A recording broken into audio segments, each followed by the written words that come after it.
For the past 2 years, an electrical box in my neighborhood had been overrun with bottles of piss.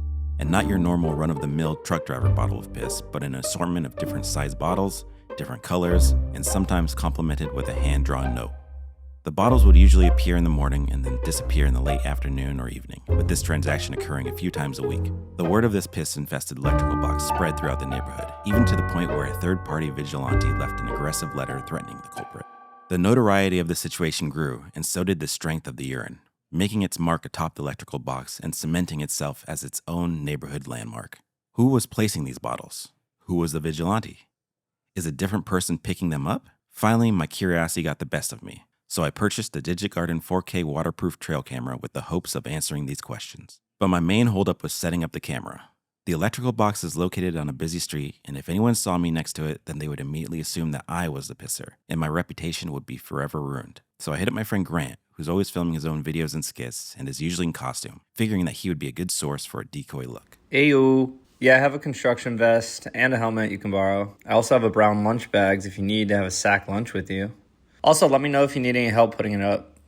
The next day, Grant and I arrived at the location in our decoy looks. Me as a standard construction worker, and Grant as a recently divorced, disheveled project manager. The two of us were able to fool the public as we successfully set up the DigiGarden 4K waterproof trail camera.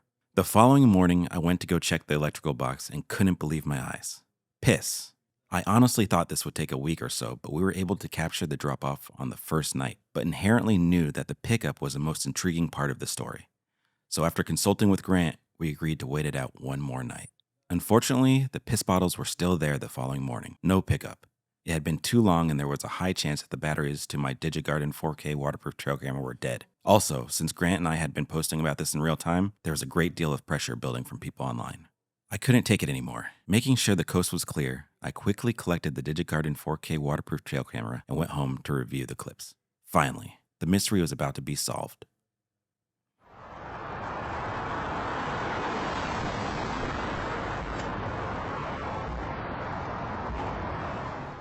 The footage was baffling. I hadn't even thought about the drop-off coming from beyond the wall, which also happened to be the side of a highway. I had so many questions, and so did everyone following the saga. Grant and I both felt that this was just the tip of the iceberg and that we're onto something much bigger.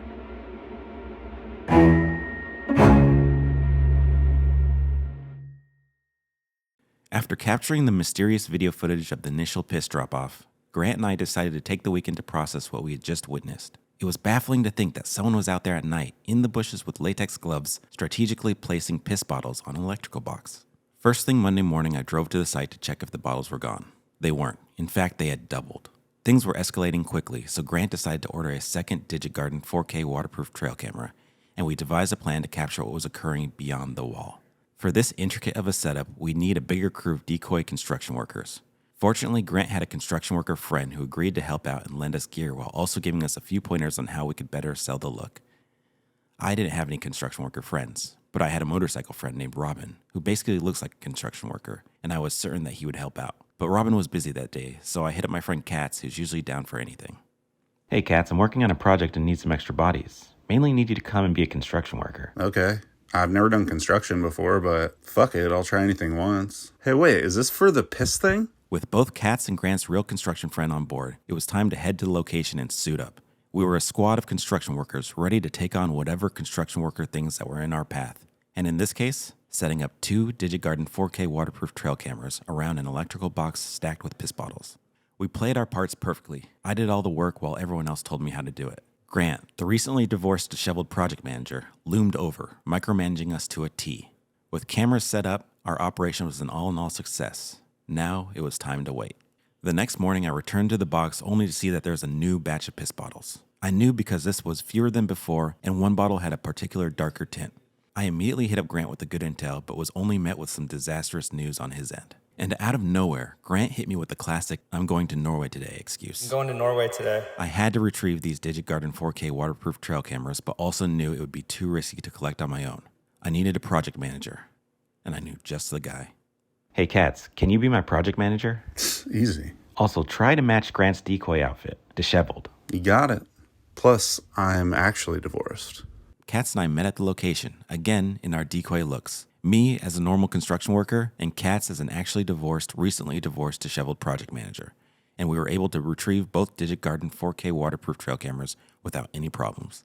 We had 2 issues with the Digit Garden 4K waterproof trail cameras. The first one I set up failed to record anything. Not really sure why, but it's something I'll be voicing my frustrations with the Digit Garden customer service at a future date. The other issue being that the second camera shifted positions upon setup and framed out the electrical box. But beyond the wall, we did get a major hit. Footage of the culprit in the act, revealing a man in his mid-30s to 40s wearing latex gloves and a flashlight, pouring liquids from one bottle to another, then methodically placing the piss on the electrical box. Also, the timestamp is almost identical to the previous footage. This clearly seemed premeditated and very intentional. I thought getting a visual of the culprit would give me some closure, but in reality, it only doubled my curiosity. Is this some abstract performance artist, or some family man's late night fetish? For every question I answer, I seemingly raise 2 more. What are his motives? Who is doing the pickups? And is that actually urine? The electrical box was stacked with piss. A couple days had passed since we captured the footage of the culprit in the act, and I was reluctant to set up my Digit Garden 4K waterproof trail cameras, mainly because my 2 project managers were missing. Grant was abroad, enjoying himself on a meaningless trip to Norway, while Katz was tied up with many of life's distractions. So I took this time to monitor and track the culprit's movements, day in and day out, the comings and goings of the piss bottles.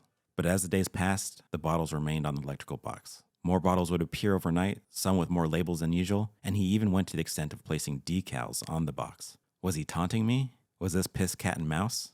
But one thing I did notice, no one was picking them up. I returned to the footage from the Digit Garden 4K waterproof trail camera that had shifted in the tree, framing out the electrical box, hoping that I would discover some clue regarding the pickup that day.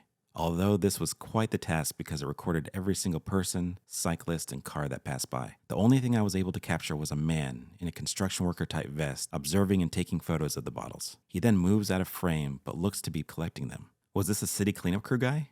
Or a sketchy piss recipient who was wearing a city cleanup crew guy decoy outfit? Meanwhile, online, my Piss Saga intro video was racking up views, even to the point where people from the neighborhood would reach out and send their own piss bottle stories and photos. One person sent me an origin story about how the piss bottle started off on a different electrical box at a nearby park, and then gradually moved east, eventually claiming the current box. Another unsettling anecdote was about a time when the culprit tied a bottle to a string and hung it from a tree branch. People were consumed with piss and had started developing their own theories as to what was occurring beyond the wall. A drug drop disguised as human urine? Clean urine for people who needed to pass a drug test? Or just a person that wanted to showcase their massive collection of piss? Then someone sent me a message that caught my interest. A user claimed that they owned a crime scene bio and hazardous waste company and had been doing cleanups at the piss box for the past 2 years. Within their company, employees referred to the culprit as the P Bandit and had inside knowledge that checked out with my footage of the city's cleanup crew guy. They even let me know when they were going to pick up next, which checked out. This negated a lot of theories regarding the pickup, but I still had one question that had been eating at me this entire time, and there was really only one way I could answer it. We were going to have to collect a sample. We knew the Piss Bandit was extremely calculated and that he would be alerted if one of his bottles was missing. We were playing chess and needed to offer a gambit to gain positional advantage. By this I of course mean we implement a decoy piss bottle. Grant returned that Saturday and I had him meet me directly from the airport. We then got straight to work. Using a mixture of unsweetened pure leaf green tea and unsweetened pure leaf regular tea, we were able to concoct the perfect human urine decoy. Next, we had to replicate the Piss Bandit's hand-drawn calling card, and that was usually left on the bottle's inner label. Fortunately, Grant was known to have terrible handwriting and was able to perfectly match the signage. Then, we headed to the location in our decoy outfits. Me as a normal construction worker, and Grant as a recently divorced, disheveled project manager who just returned from a meaningless trip to Norway. It was our most daring mission yet. We had a plan that we would follow precisely. I would use a specimen grabber thing to pick up the real bottle of piss, while Grant quickly replaced it with a decoy. Then he would take our sample and secure it in our own custom-made specimen box. We had our sample. Now it was time to undergo the test.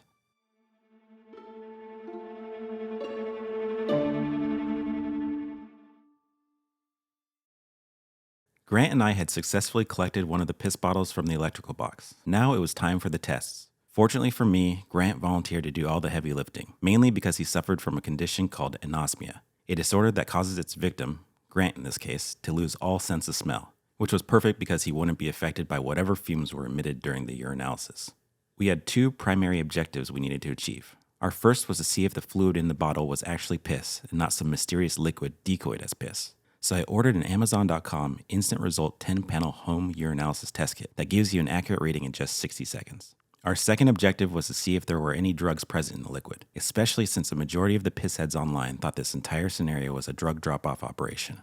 So I ordered an Amazon.com easy at-home 5-panel drug testing kit that gives you results in just 5 minutes. We got straight to work. Grant was in the zone. In his natural state, he flawlessly completed the urinalysis without any problems. We got our results in 60 seconds, although I couldn't interpret them because I wasn't a medical professional. So I sent a photo of our test strip and its legend to my friend Niall, who is a professional ICU nurse. While we waited for Niall to decipher the urinalysis, we went ahead and executed the drug test.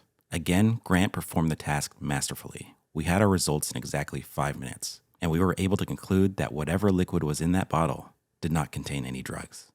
It was drug-free.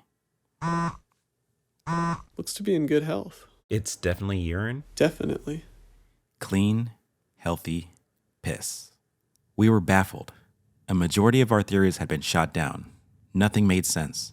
We were dealing with a guy who just leaves healthy piss on an electrical box in Pasadena. Something wasn't adding up. We needed more footage of the culprit, but there was no way I could do this with the highly unreliable DigiGarden 4K waterproof trail cameras. So I spent a few days doing extensive research, scouring numerous trail camera and hunting forums, and finally I was able to conclude that the Tacticam Reveal X Pro Cellular trail camera was our golden ticket. It had a built-in LCD screen, integrated GPS tracking, and most importantly, cellular capabilities that could send images and videos straight to your phone. Grant and I positioned the Tacticam Reveal X Pro Cellular trail camera beyond the wall, on a tripod, tucked away in the bushes. This was our eye in the sky.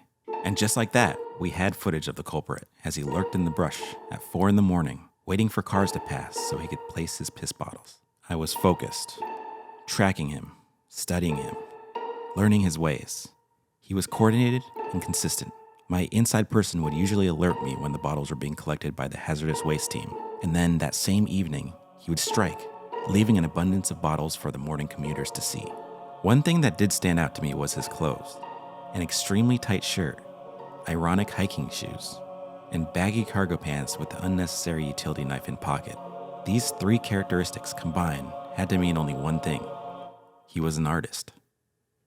I had a relatively elevated understanding of artists since I had spent a good amount of time working in the art department for photo and video shoots, and I knew that there was only one way to deal with a self-proclaimed artist. We were going to have to give him an interview. I met up with Grant at his warehouse first thing in the morning. Grant had a good amount of junk that we were able to scrounge up and use. Our plan was to create a large interview questionnaire pad that we could leave beyond the wall for the culprit to fill out and not risk revealing his artist persona. Feeling confident after flawlessly completing the urinalysis test, Grant wanted to head up the design of the interview pad. He was starting to lean into his project manager role, but unfortunately, his left-handedness got the best of him, and I had to take over. We knew that the questionnaire would be jarring at first glance, so we wanted to butter up the culprit with a nice introductory message, conveying that we are fans of his work, as well as telling him something every artist wants to hear. We had to compare him to the goats of his industry. We then asked 5 questions regarding his process, while attaching a Sharpie to his shoelace so he could answer. We also gifted him a headlamp so he could continue on with his art in the darkness. The next day, we arrived at the location. Me as a normal construction worker, and Grant as a recently divorced, disheveled project manager who just absolutely crushed a urinalysis test. At this point, being construction workers and project managers was second nature to us. We were quick and covert as I scaled the wall and placed the interview pad for only our piss artist to see. Everything was set. Now, all we had to do was wait.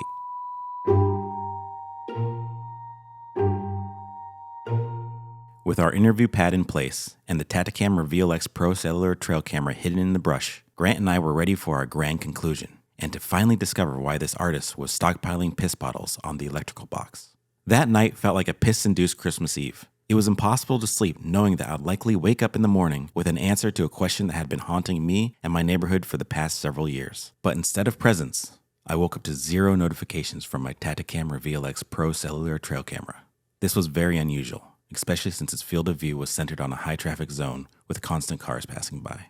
So I drove to the location and suited up for a quick check-in, and I was pleasantly surprised to see that the bottles were back. The artist had struck, but when I scaled the wall for a closer look, I was met with extreme disappointment. The interview pad had been untouched. Nothing. And even worse, the piss culprit stole my Tacticam Reveal X Pro Cellular trail camera. I had been blindsided. Our interview pad must have been too jarring. leading him to check his surroundings and discover our prying eye. This was a huge pain, not just because he was now aware of us, but because I had spent countless hours researching, setting up, and troubleshooting trail cameras, and now mine was gone. Fortunately, the Tacticam Reveal X Pro Cellular trail camera had built-in GPS, and if you were ever to turn it on, it would automatically ping my phone with a check-in photo as well as precise latitude and longitude coordinates. Though when I took a closer look at the fresh batch, I did notice something unusual. A message written on one of the bottles. This was very concerning, but didn't necessarily provide any motive as to why he was doing this. As the days passed, there were no updates and no additional bottles. The usual piss-infested electrical box had now transformed into a normal-infested electrical box. A once iconic staple in the neighborhood was just now another gray eyesore on the side of the road. It had lost its pizzazz. Was my intrigue responsible for scaring off a budding street artist? I was starting to understand the sentiment of how you never really appreciate true art until it's gone. Meanwhile, online, the pissheads were frothing for more content, demanding updates to our investigation. Pressure was building, and I wanted to deliver, but it would be impossible to do if the piss bandit was gone. Then one evening, my phone was alerted. My stolen Tacticam Reveal X Pro Cellular trail camera sent a check-in photo of an image of a couple vehicles parked alongside a road with what appeared to be the ocean in the background. This was puzzling because the ocean is extremely far from where the electrical box is located, 20 miles to be exact, which is a 2.5-hour commute. Sadly, the culprit didn't have the device turned on long enough for it to send me GPS coordinates. A couple days later, I was alerted again, this time with a beautiful scenic photo of a grandiose cliff overlooking the ocean. Thankfully, I was sent the exact GPS coordinates, which I immediately plugged into Google Maps. Sunset Cliffs, San Diego, California. A popular, affluent coastal community known for its hiking trails, surf spots, and sunset views. This was far, 126 miles to be exact, which is also a 2.5-hour commute. The culprit had either taken a vacation down south, sparking up a newfound love for scenic photography, or he was toying with us. My gut instinct was that he had moved on, replacing his abstract art with something a bit more traditional. But that following Tuesday morning, I was proven wrong. He had struck, breaking his nearly 2-week-long dormancy. But again, our interview pad remained answerless. He was a devoted artist who worked late nights and went to great lengths to conceal his identity.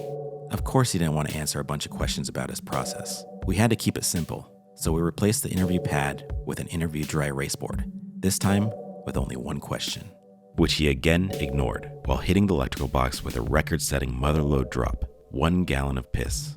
The artist was back, and more prolific than ever, and our unsuccessful attempts at an interview left Grant and I feeling cornered and out of moves. We feared that the worst was coming to fruition, an inevitable checkmate.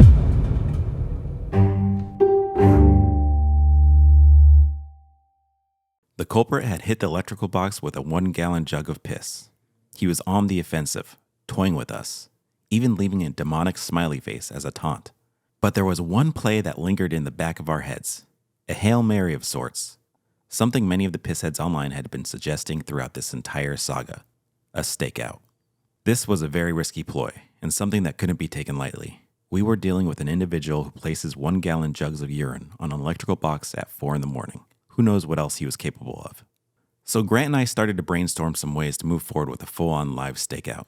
Unfortunately, I was ruled out of every scenario, mainly because being a black man in Pasadena idling in the car after sundown would have the cops called in a matter of minutes. So it all fell on Grant's shoulders now, which he was very confident about moving forward with the task. But I had my doubts. Grant was one of those guys who just, he's just one of those guys. But he was trying to prove himself. He was persistent, and I could tell that he really wanted to be the one to catch the piss culprit and interview him. Even though he was adamant about doing the stakeout, I didn't feel comfortable putting Grant in a situation where his life could be at risk. I needed to see for myself that he had the ability to tackle this alone. So I set up a staged piss electrical box scenario. We were able to achieve an almost exact replica of the location using a bunch of junk from Grant's warehouse, as well as various faux piss bottles made from our green tea mixture.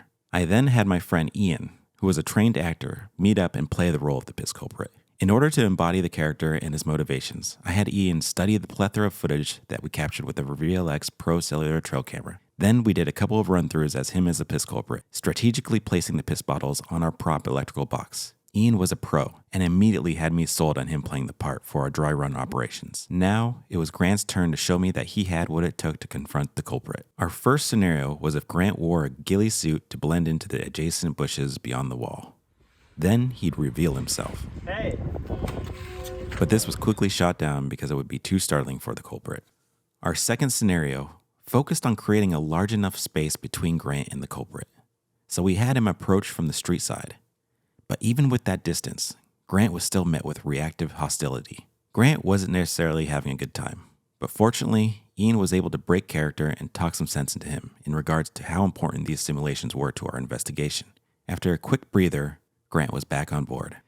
We approached our third scenario differently and had Grant implement an aggressive tactic, hoping to scare the culprit into submission. Yo, motherfucker. Let's go with this shit. But unfortunately, this backfired, and Grant was met with extreme physical and mental punishment.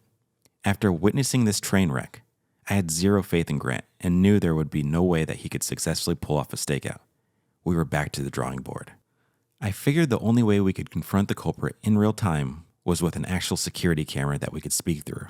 So I did a bit of research online and settled with the Reolink Go PT Plus, a state-of-the-art piece of machinery with two-way audio and a 360-degree pan-tilt access. The only thing we needed to be worried about was the culprit stealing the camera again. We needed a vantage point from above. So I reached out to my motorcycle friend Robin, who also moonlights as a subpar carpenter, hoping he would have some tools, or at least a ladder, which he did.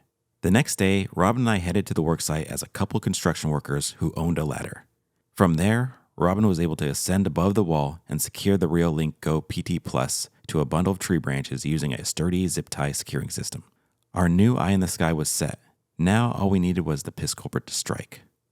A week had passed with no action. I knew he'd strike again, but it was just a matter of when, and if Grant and I would be awake to interview him, especially since his previous hits had been at 4 a.m. Then one evening, while visiting my folks' place and listening to my dad's long-winded explanation for his love for CBS, my phone was alerted. It was the Reolink Go PT Plus. Finally, we had him in our crosshairs, the piss culprit, in the act of placing a fresh batch of bottles. He looked different this time, now sporting a balaclava and a shirt that read volunteer on the back. It was apparent that he knew we were onto him, and now went to great measures to conceal his identity while still showcasing his knack for community service. This was the first time witnessing his actions live, and now I had the capabilities of communicating with him. I zeroed in and took my shot.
You have an artist name? The artist had zero interest in being interviewed. Grant and I were down 2 cameras and our funds were depleted. All we had left were the highly unreliable DigiGarden 4K waterproof trail cameras, and there was no way I was going to set myself up for another letdown. But one thing did catch my attention. Online, there was a large group of piss deniers who thought this entire saga was staged, that I was a covert agent working for GTCM, or Global Trail Camera Market, who had designed an intricate ploy in order to sell more trail cameras. This was a wild theory, and not sure how or why it came to be, but it got me thinking. Hi Janine, I'm working on a documentary about mysterious piss artists and have been using your cameras in an attempt to communicate with him, although he keeps stealing them and we ran out of money. Would love to collaborate with you and your company. Hi, Derek. Thanks for reaching out and glad to meet you. I think we would create something amazing together. I will arrange the shipment and keep you updated. I was now officially sponsored by Reolink and was shipped a trio of premium top-tier 4G security cameras. The Reolink Go PT Ultra, the Reolink Go Ranger PT, and the Atlas PT Ultra. All powerhouses in the field of surveillance. This wasn't my first foray into sponsorship. About 18 years ago, I was a sponsored skateboarder by a board company called Foundation, though my time with them was cut short because the team manager didn't think I was doing enough to promote their brand. So I was relieved of my duties and I never saw another Foundation package ever again. With great sponsorship comes great responsibilities. I had to learn from my past mistakes, and there was no way I was going to let this happen again. Grant and I's camera arsenal had been replenished. We were on an all-time high as newly sponsored Reolink team members, but that all came to a halt when I received some concerning news. Someone had installed a metal pyramid atop the electrical box as a piss bottle deterrent. It was extremely well crafted and looked to be bolted in. Was this the city? Or a neighborhood vigilante with a metalsmith background? A third party had just inserted themselves into our game of piss chess, and I had no idea what the artist's next move would be. Meanwhile, concern was growing online, and there seemed to be a division between people's views of the piss pyramid. Some were in favor of it, applauding its simple yet effective design, believing that this was the end of the saga, while others thought it was blasphemous and took the side of the artist, rooting him on with the confidence that he'd prevail. Amongst this discourse, it caught a level of attention none of us previously fathomed.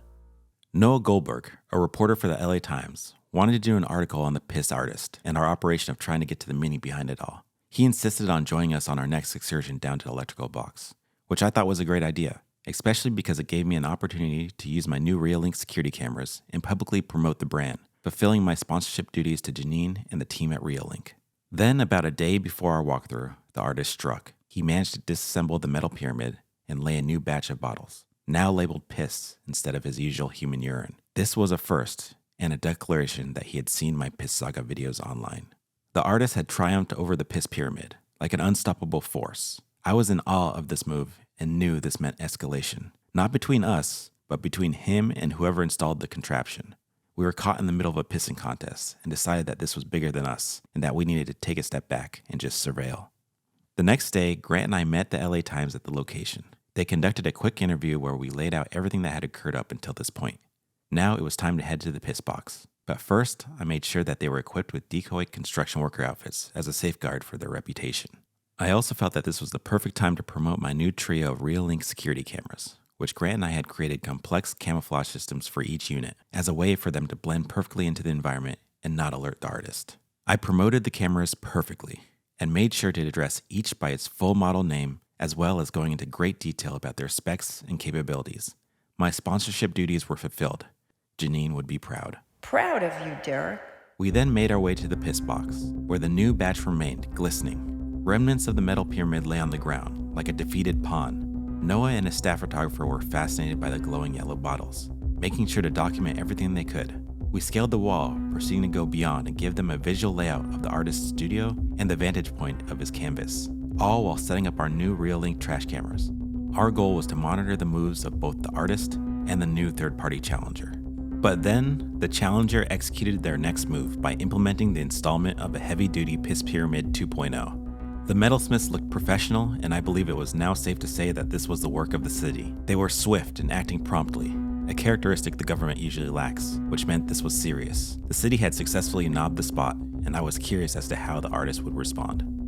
For days, Grant and I waited. We had courtside seats to this historical contest between two rivaling giants. Our fingers were crossed, hoping we'd get to witness the next move in real time. But instead of piss, we got piss heads. People who had been following the saga online visited the box. From documenting the pyramid to searching for cameras, it was beginning to be evidently clear that the spot was blown. Also blown was Grant and I's cover. Strange one here. A mystery man is making his mark on the streets of Pasadena, and it's not exactly something that you'd want to see or smell, for that matter. Okay, here we go. Two local filmmakers are getting plenty of attention these days, tracking down the so-called bandit. Grant Yansura and his buddy Derek Milton are about 2 years into documenting the mysterious bottles. The bottles keep turning up on a specific Pasadena Water and Power electrical box. Son dejadas arriba de una caja del departamento de... Tested it and found out, in fact, that it was clean, healthy, human urine. We had no idea that the LA Times story about the piss electrical box would take off in the way that it did. Some of the people that see it now are like, well, it's his artistic expression. That's the piss artist who's clearly doing some kind of installation. It's Banksy with urine. You're like Banksy, So they're trying to reverse psychology? They tried, but he wouldn't answer. No, of course not, because he can see right through that. He's playing fucking 5D chess. Concern spread worldwide, and much like our own investigation, everyone wanted to know the meaning behind it all.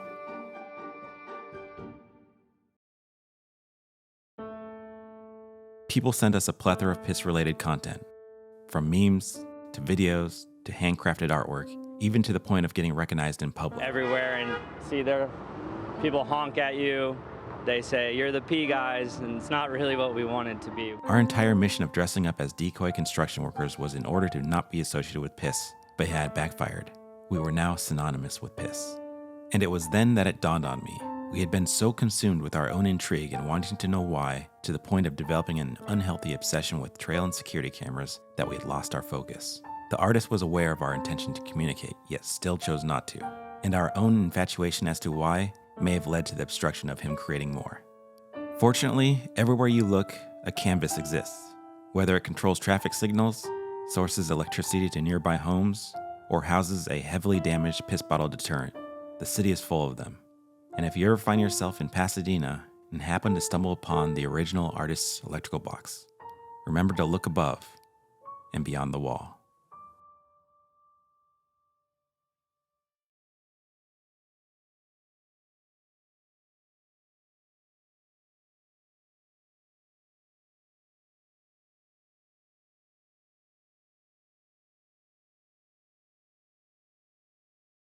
My bad.